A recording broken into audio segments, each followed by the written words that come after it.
सभी को सादर प्रणाम। हम बात कर रहे हैं अग्निहोत्र के विषय में, हवन के विषय में और उससे मिलने वाली प्रेरणाओं के विषय में। एक बहुत ही प्रसिद्ध श्लोक है यज्ञ को लेकर के। सहयज्ञाः प्रजाः सृष्ट्वा पुरोवाच प्रजापतिः अनेन प्रसविष्यध्वमेष वोस्त्विष्ट कामधुक्। परमेश्वर ने जब सृष्टि के आदि में प्रजाओं का निर्माण किया, अर्थात मनुष्यों का निर्माण किया, पुरुषों का, स्त्रियों का निर्माण किया, उस समय में उनको यज्ञ के साथ में बनाया और साथ में ये कहा कि अनेन प्रसविष्यध्वम, इस यज्ञ का तुम दोहन करो। जैसे गाय का मनुष्य दोहन करता है, बकरी का दोहन करता है और इच्छित सुखों को प्राप्त करता है, ऐसे ही इस यज्ञ का दोहन करो। और एष वह अस्तु इष्ट कामधुक्, यह तुम्हारे लिए इष्ट कामनाओं को, जो तुम्हारे द्वारा चाही गई कामनाएं हैं, उनका दोहन करने वाला हो, उनको तुमको देने वाला हो, तुम्हारी इच्छाओं को पूरा करने वाला हो। अच्छा, यह यज्ञीय भावना क्या है? हम सब ने हवन को होते हुए देखा है या स्वयं हवन को किया है। हवन जब आप करते हैं तो हवन में पहले आप समिधाओं का चयन करते हैं और अग्नि को प्रज्वलित करते हैं।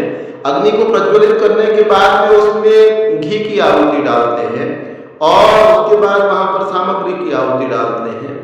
घृत पदार्थों को, मिष्ट पदार्थों को, अगर को, तगर को, जौ को, जावित्री को, बहुत सारे पदार्थ आप उस अग्निकुंड के अंदर डालते हैं, प्रज्वलित अग्नि के अंदर डालते हैं।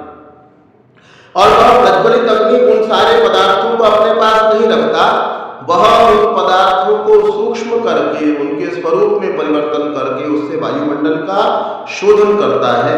इसी प्रकार से जहां जहां पर यज्ञीय भावना होती है, यज्ञीय भावना देना, जैसे आपने सामग्री को यज्ञ को समर्पित किया, यज्ञ देवता को, यज्ञ भगवान को समर्पित किया और उस यज्ञ भगवान ने आसपास के वायुमंडल को समर्पित किया और वो वायु जो है वो पुनः आपकी नासिका के अंदर आ गई, या जो जल का शोधन उसके द्वारा हुआ, उस जल के द्वारा आपको ही लाभ हो गया।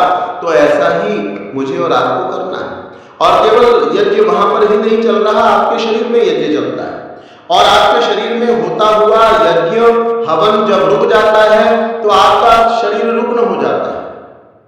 हम लोग थाली के अंदर भोजन को परोस करके लेते हैं, भोजन हमने पका लिया, फलों को हमने लिया और फलों को हमने अपनी थाली के अंदर रख दिया या पत्तल के अंदर, जैसे भी आप भोजन करते हैं वैसा आपने अपने सामने रखा और उसके बाद में आपने भोजन के कौर को उठाया और अपने मुंह को समर्पित किया, है ना। हाथ में भोजन को अपने पास में नहीं रखा, जो उसने थाली से प्राप्त किया, पत्तल से प्राप्त किया, उसने मुंह के अंदर डाल दिया और मुंह ने उसकी प्रोसेसिंग की, जितना वो कर सकता था उसको छोटे छोटे हिस्सों में बांटा।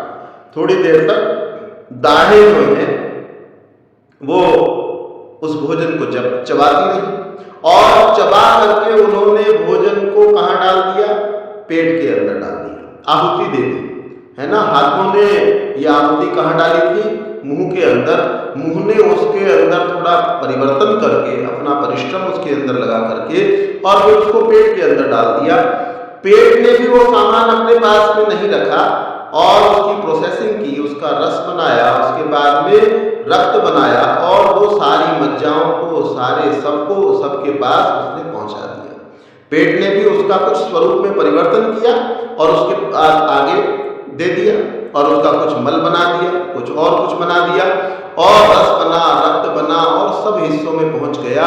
आप कल्पना करें कि शरीर के अंदर यदि यज्ञ होना बंद हो जाए, अर्थात ये देना बंद हो जाए, दाढ़ों ने सारा सामान पेट के अंदर नहीं पहुंचाया और दाढ़ ने अपने पास ही रख लिया और वहीं जमा रखा, न तो वो सामान बाहर आया न पेट के अंदर गया, तो आपकी दाढ़ में दर्द होना शुरू हो जाता है।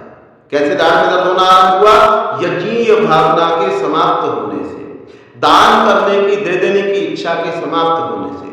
पेट ने, मान लो दाढ़ों ने अपना काम ठीक से करके और पेट के पास भोजन को पहुंचा दिया, और पेट ने अपना काम ठीक से नहीं किया, पेट ने बहुत सारा सामान अपने पास रख लिया, समय पर उसको आगे नहीं किया, तो पेट जो है वो रुग्ण हो जाता है और उसके द्वारा आपका रक्त भी दूषित हो जाता है, रस भी दूषित हो जाता है, हड्डियों में भी रोग लग जाते हैं।